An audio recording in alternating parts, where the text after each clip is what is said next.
So this will be my review of the 1/50th scale NZG Spmt module trailers in 1/50th scale.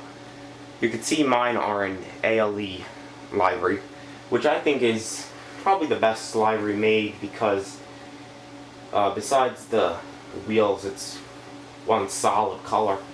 And I'd like to put out there that this is one of those models that you really don't get much use from it, but it looks great on display, and if you do need it for a display or a diorama, it's there, and there's really no way of getting around it if you don't have one. This is the new version, not the old one that has the springs in it, and it is new released. If you're looking for a review of any of the libraries, I will also have a review of the roll library. Anyway, this review is probably going to be a long one, so hopefully you have a little bit of time on your hands.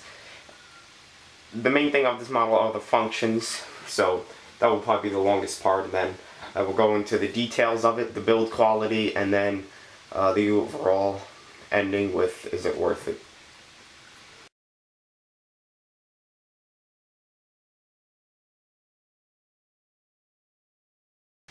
So starting from the top down,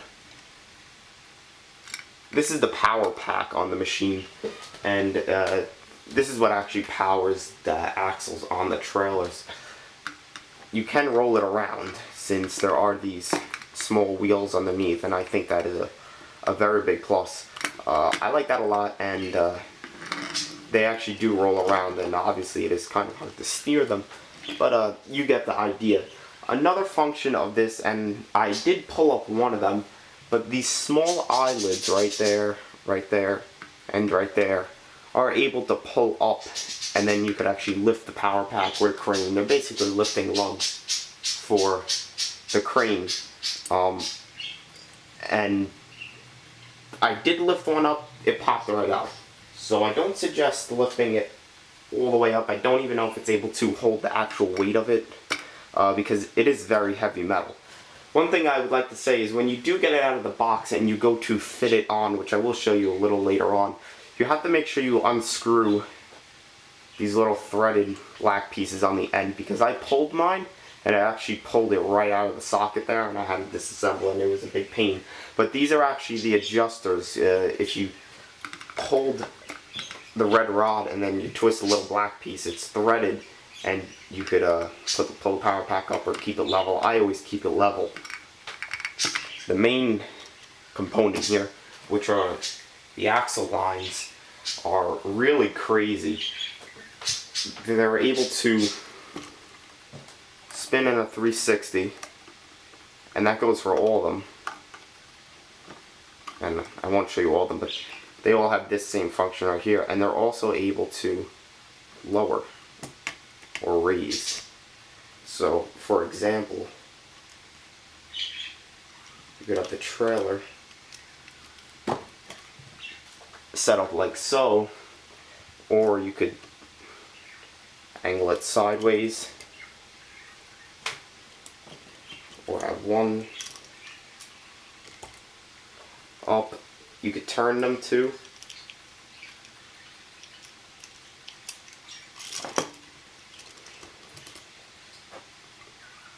Drive like that, you'd obviously have to turn the other ones. And then if you just push down on them, they will fold back in. Another cool thing is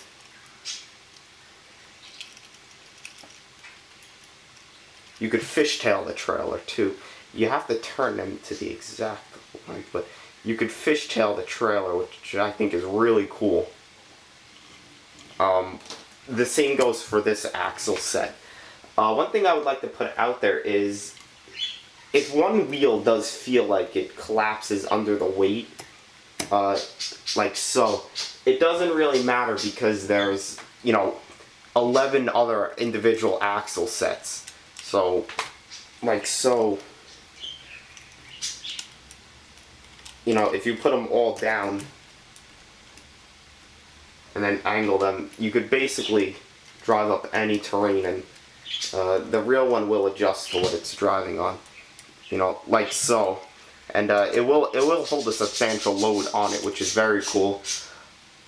and you could even twist the wheels. The pictures in the end will really show more in detail, because it does take so long to turn each wheel, and not only that, is it's hard to adjust them all to get them straight. But I have figured out though, if you kind of get them in the, you know, the general idea, and then you just push them on a table like that, it will make them straight for a photo, or even if you have to, you know, show it in a diorama or whatever, like so. Other thing that I'm going to show in this part of the video is also the setup. For example, you can set them up in a line like that, and you could have a 10 line, or you can actually set them up side by side. The only reason why I don't like to set up side by side is because this is a 6 line and this is a 4 line, and if you put them, you know, you're missing 2 axle lines, and I really don't like that. But besides that, to show the actual setup, the way you do it is you take these little blocks that they give you, and these come right in the box. And what you want to do is you want to get the end that has the wider part, and you want to put them up top, and you just drop them in on the side, like so.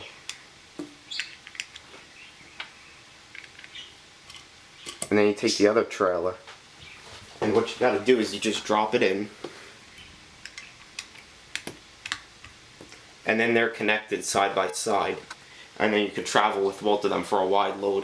I don't like this because, you know, for the most part you would think that the load is the same width as one other side, but I guess if you got something and you place it like that, it would, you know, it would work as well. I'm not a fan of this setup. I probably will never set it up like this until I get my other set, so they'll be even, but that is how you set it up like that. The way that you connect the power pack is pretty hard. You definitely need a pair of pliers to do it. Before I connect the power pack, I'm going to show you how you connect each axle line. They give you these little 4 dog bones right here, and this is really the only bad thing about the model. I very much dislike this. The way you do it is, first you got to put in the pins, and they give you 2 pins, one for the power pack and one to connect each axle line. And I think the easiest way to do it is if you flip them upside down, and then you take the pin, and it's very hard to do. It is impossible to do with your fingers.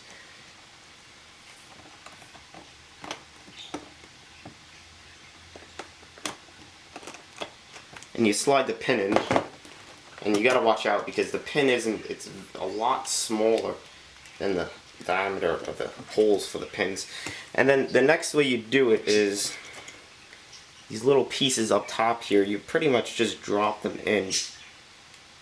And I don't like that because not all of them are perfect, and those 2 are. This one still stays up, and this one as well. So it does need some readjustment in the size of these. See, those are good, but then these are bad because if you go to put a load on it, the load sits on that, not like they would be cribbing.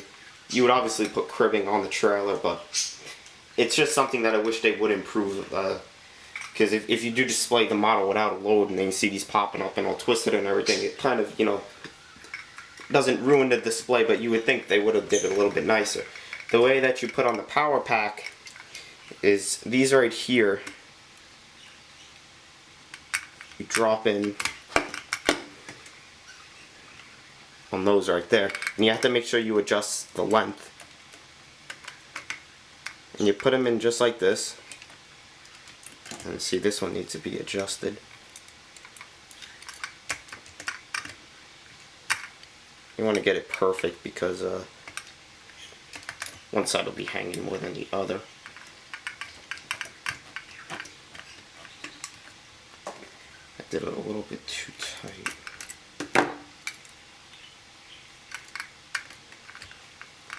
And then you'll see it hanging loose, but you got to put in the pin, and then if you flip it upside down, you want to make sure that you don't lose any other pins.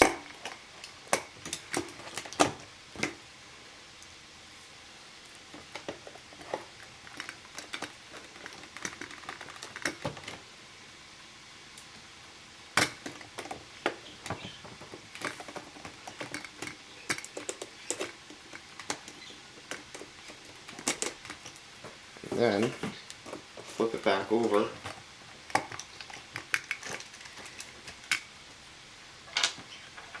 And the trailer is assembled in a straight setup.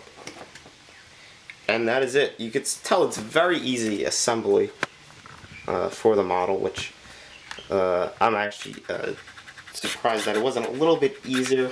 I'm surprised I didn't do something a little bit better with the connections right there. But really nothing you could do about it. And then, you know, rolls perfectly. And now we'll get to the detail.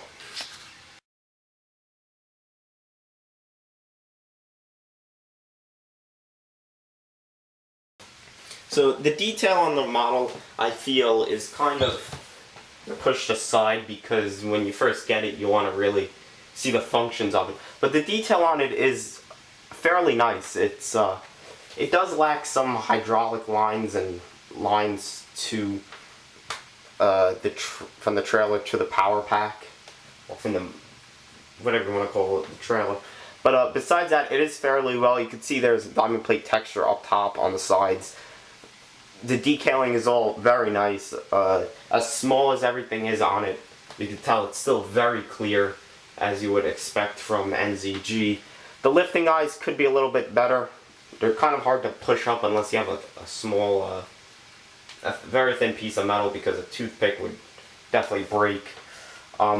The axles themselves are very nice. You can see there's detail in them. Some are different as well. I would guess some have a drive motor on them and others don't. Deck on the trailer, as you can tell over here, is pretty much just plain as it would be on the real one. Like I said, the detail is kind of, you don't really think of it when you get the model. You mainly want to see the functions of it. But, you know, it has all the bolt detail and everything, and pretty much the other side is the same. If you want to look at the end of the Spmt, here's the end of it. You can tell that's where the pin hooks up. I really don't know what else to say about it. Underneath of the trailer is normal, pretty much just flat, and it's got the axles. I really don't know what else to say about it, honestly. Just get a look for yourself. One thing that I would like to say is I wish that they would have included some type of, you know, like timber or something, you know, as for the detailing, some type of timber that you could put on here when you want to put a load on it. And I wish there also would have been some tie down points on here, but I guess with the fact that you could connect each axle line on the side of each other and on the front, it would kind of, you know, take away the feature of that.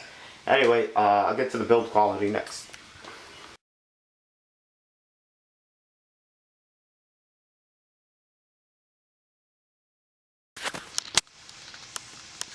The build quality of it is pretty much any build quality that you would expect from NZG. Mostly metal, very heavy. Besides some things that I guess you could say don't like these little connectors up top, because they're so inconsistent. Some go in and some don't. The build quality on it is very nice. It's, like I said, the build quality of any NZG model. The tires are great. They turn really nice. They raise and lower perfectly. Very smooth. One thing that I wish they would have did something a little bit better with the pins, because they do slide out very easy, and I'm talking about the pins that connect each line and the power pack. The biggest thing I have to say about this is they didn't include any instructions or any direction to how to attach the power pack on, and it was really very unnoticeable that you can adjust the height of it by turning the threaded rod over here. I wish they would have included something in the box about that, because I'm sure some people, like myself, actually broke the rod that holds it on, and I had to, you know, take apart the whole power pack and everything. That's really the only thing that I wish they would have did. Besides that, build quality is very nice. When I tell you the price, some people are probably going to go, you know, say it's a waste of money, but when you do get it in your hands, you really do see how nice it is.